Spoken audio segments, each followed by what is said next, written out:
Good morning students. तो आज हम हिंदी ग्रामर में चैप्टर 21 पत्र लेखन में कुछ पत्र लिखना सीखेंगे। तो आप जानते हैं, जैसे कि मैंने आपको बताया था, पत्र 3 प्रकार के होते हैं। एक होता है व्यक्तिगत पत्र, एक होता है प्रार्थना पत्र और एक होता है व्यापारिक पत्र। तो बच्चों, आज हम व्यक्तिगत पत्र में अपने मित्रों, दोस्तों और रिश्तेदारों को कैसे पत्र लिखते हैं ये सीखेंगे। तो देखिए, आज हम जो पहला पत्र सीखने वाले हैं वो है, तो व्यक्तिगत पत्र में हम जो पहला पत्र पढ़ेंगे वो क्या है? पिता को पत्र। मतलब एक बेटा अपने पिता को पत्र लिख रहा है, ठीक है। तो वो अपने पिता को पत्र कैसे लिखेगा ये हम सीखेंगे। तो पूज्य पिताजी, देखिए, सबसे पहले हम जो भी हमारा विषय होता है वो डालते हैं। जैसे मैंने डाला पिता को पत्र, फिर उसके राइट साइड हम पता लिखते हैं। क्या लिखते हैं बच्चों? उसके राइट साइड हम पता लिखते हैं। पता जो भी आपका एड्रेस है वो हाउस नंबर, जो भी आपकी जगह है, जैसे यहाँ पर लिखा हुआ है हाउस नंबर 183 इंदिरा नगर देहरादून। फिर उसके बाद हम लिखते हैं डेट, जो भी डेट है उसको लिख देते हैं। ओके। उसके बाद हम जो लेफ्ट साइड होती है वहां पर अपने जिसको हम पत्र लिख रहे हैं उसके लिए लिखते हैं। जैसे अगर हम किसी को संबोधन करते हैं तो संबोधन लिखते हैं ना, तो वही चीज। तो यहाँ पे हम अपने पिताजी के लिए लिख रहे हैं तो हम क्या लिखेंगे? पूज्य पिताजी, सादर चरण स्पर्श। देखिए, पहले हमने संबोधन लिखा, फिर उसके बाद हमने अभिवादन किया, उनको नमस्ते करते हैं ना, उसी तरीके से। तो सबसे पहले आप अगर पत्र लिखेंगे तो क्या लिखेंगे? एड्रेस लिखेंगे, वो भी कौन सी साइड? Right side. उसके बाद आप लेफ्ट साइड लिखना स्टार्ट करेंगे तो सबसे पहले आप संबोधन लिखेंगे। आप जिसके लिए पत्र लिख रहे हैं उसको संबोधन करेंगे, तो पूज्य पिताजी। उसके बाद उसको अभिवादन करेंगे तो सादर चरण स्पर्श। अब आप थर्ड लाइन से अपना पत्र लिखना शुरू करेंगे। तो मुझे कल आपका स्नेहपूर्ण पत्र मिला।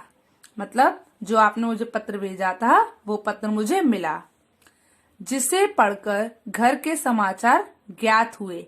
मतलब उस पत्र को पढ़कर मैंने ये जाना कि घर में क्या चल रहा है। तो उस पत्र को पढ़कर मुझे घर के समाचार मिले। बड़ी प्रसन्नता की बात है कि माताजी अब पूरी तरह से स्वस्थ हैं। मतलब मुझे बहुत खुशी है कि अब माताजी की जो तबीयत थी वो पूरी तरह ठीक है और माताजी पूरी तरह स्वस्थ हैं। उनसे आगे भी अपने स्वास्थ्य का ध्यान रखने को कहिएगा। और वो क्या कह रहा है? जो भी उनका पुत्र है वो अपने पिताजी से कह रहा है कि माताजी से कहिएगा कि आगे भी अपने स्वास्थ्य का ध्यान रखें। तो आपको क्या समझ आया कि पहले आप राइट साइड में अपना एड्रेस लिखेंगे, उसके बाद संबोधन जिसको आप पत्र लिख रहे हो उसके लिए, तो पूज्य पिताजी, फिर अभिवादन सादर चरण स्पर्श। फिर आप पत्र लिखना स्टार्ट करेंगे। मुझे कल आपका स्नेहपूर्ण पत्र मिला, जिसे पढ़कर घर के समाचार ज्ञात हुए। बड़ी प्रसन्नता की बात है कि माताजी अब पूरी तरह से स्वस्थ हैं। उनसे आगे भी अपने स्वास्थ्य का ध्यान रखने को कहिएगा। चलिए अब हम आगे देखते हैं। आगे उस पुत्र ने अपने पिता को क्या लिखा? तो देखिए, आगे बच्चे ने क्या लिखा? मेरी वार्षिक परीक्षाएं 15 मार्च से आरंभ होकर 25 मार्च तक चलेंगी। मतलब मेरी वार्षिक परीक्षाएं शुरू होने वाली हैं, जो 15 मार्च से शुरू होकर 25 मार्च तक चलेंगी। परीक्षाएं समाप्त होने के बाद मैं 1-2 दिन यहाँ रुककर घर के लिए चल दूंगा। मतलब जैसे ही मेरी परीक्षाएं समाप्त हो जाएंगी उसके बाद 1-2 दिन रुककर मैं घर के लिए चल दूंगा, मतलब मैं घर आ जाऊंगा।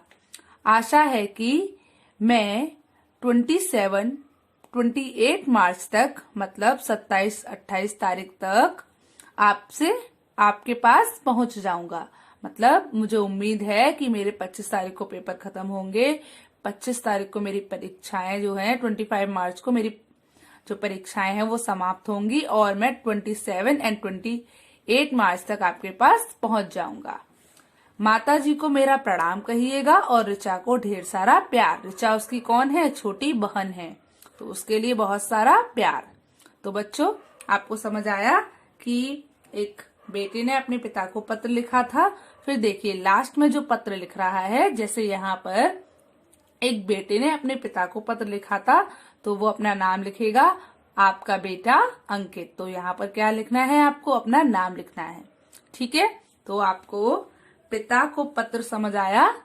चलिए अब हम अपना अगला पत्र देखते हैं। तो अगला पत्र क्या है बच्चों, मित्र को पत्र। क्या है, मित्र को पत्र।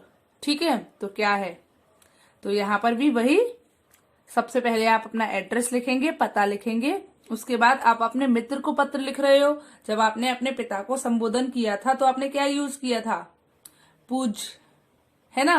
अब आप अपने मित्र को पत्र लिख रहे हो जो आपके बराबर है, तो आप उसको प्रिय मित्र या प्रिय देवेंद्र, जो भी इसका नाम है, या प्रिय बंधु, ऐसे करके भी संबोधन दे सकते हो। तो आपने यहाँ क्या लिखा, प्रिय देवेंद्र, वंदे। क्या लिखा है आपने उसको, अभिवादन में क्या बोला है बच्चों, वंदे। मैं तुम्हें काफी दिनों बाद पत्र लिख रहा हूँ। मैं तुमको बहुत समय बाद पत्र लिख रहा हूँ।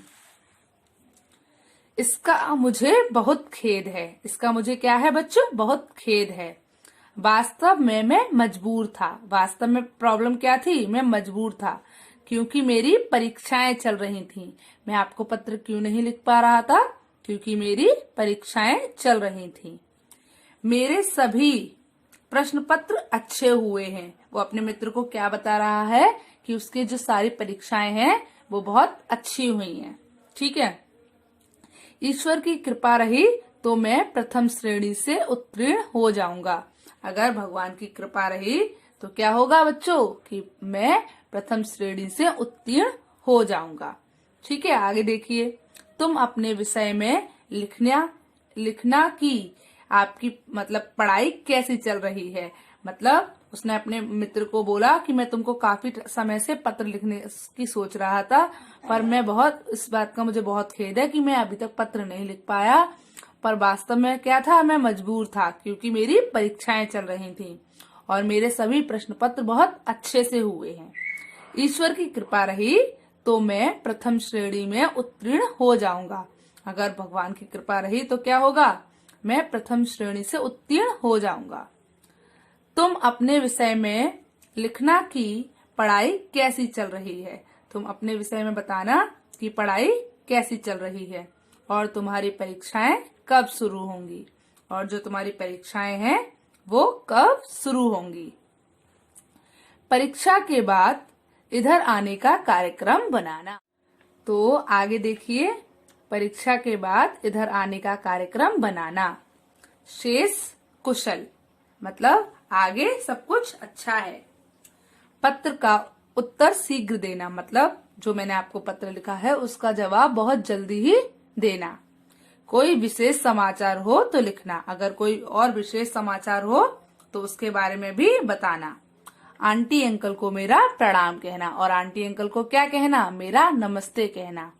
तुम्हारा अभिन्न मित्र, अब तुम क्या कर रहे हो, अंत में जब आप लिखते हो आपका प्यारा बेटा, ऐसे ही यहाँ पर हमने क्या लिखा है, तुम्हारा अभिन्न मित्र आलोक। ठीक है, हम क्या, जो हमारे पत्र होते हैं उसमें हम सबसे पहले एड्रेस लिखते हैं, जो कि यहाँ पर भी लिखा हुआ है। आपको भी राइट साइड में एड्रेस लिखना है। और फिर अपने मित्र को पत्र लिख रहे हो आप, तो वही अपने मित्र का नाम, और उसको हम जिससे अभिवादन कर रहे हैं वो, तो प्रिय मित्र देवेंद्र, मैं तुम्हें काफी दिनों बाद पत्र लिख रहा हूँ। इसका मुझे बहुत खेद है। वास्तव में मैं मजबूर था क्योंकि मेरी परीक्षाएं चल रही थीं। मेरे सभी प्रश्न पत्र अच्छे हुए हैं। ईश्वर की कृपा रही तो मैं प्रथम श्रेणी में उत्तीर्ण हो जाऊंगा। तुम अपने विषय में लिखना कि पढ़ाई कैसी चल रही है और तुम्हारी परीक्षाएं कब शुरू होंगी। परीक्षाओं के बाद इधर आने का कार्यक्रम बनाना। शेष कुशल, पत्र का उत्तर शीघ्र देना। कोई विशेष समाचार हो तो लिखना। आंटी अंकल को मेरा प्रणाम कहना। तो बच्चों, हमने एक और बार पढ़ लिया, तो बताइए आपको ये पत्र याद हो गया। तो देखिए, ऊपर जिसको आप पत्र लिख रहे हैं उसका नाम आता है और नीचे जिसने पत्र लिखा है उसका नाम आता है। ओके, तो आपको ये बात समझ आई। कि हम ऊपर जिसके लिए पत्र लिखा जा रहा है उसका नाम लिखते हैं और नीचे हम उस व्यक्ति का नाम लिखते हैं जो पत्र लिख रहा है। तो बच्चों, आपको आज होमवर्क में क्या करना है? आज आपको होमवर्क में पिता को पत्र और मित्र को पत्र, दोनों पत्रों को अपनी हिंदी ग्रामर की फेयर नोटबुक में लिखना है। तो आज मैंने आपको 2 पत्र सिखाए, पिता को पत्र और मित्र को पत्र। तो आपको ये दोनों पत्र अपनी हिंदी ग्रामर की फेयर नोटबुक में लिखना है। तो बच्चों, आज का आपको होमवर्क क्या है? आज आपको हिंदी ग्रामर के चैप्टर 21 पत्र लेखन में 2 पत्र लिखने हैं, जिसमें पहला पत्र है पिता को पत्र और दूसरे पत्र का नाम है मित्र को पत्र। तो एक व्यक्ति है जिसने अपने पिता को पत्र लिखा है और अपने मित्र को पत्र लिखा है। तो आपको वो दोनों पत्र अपनी हिंदी ग्रामर की फेयर नोटबुक में लिखने हैं। कैसी राइटिंग में? साफ और सुंदर राइटिंग में। ओके, चलिए, गुड बाय।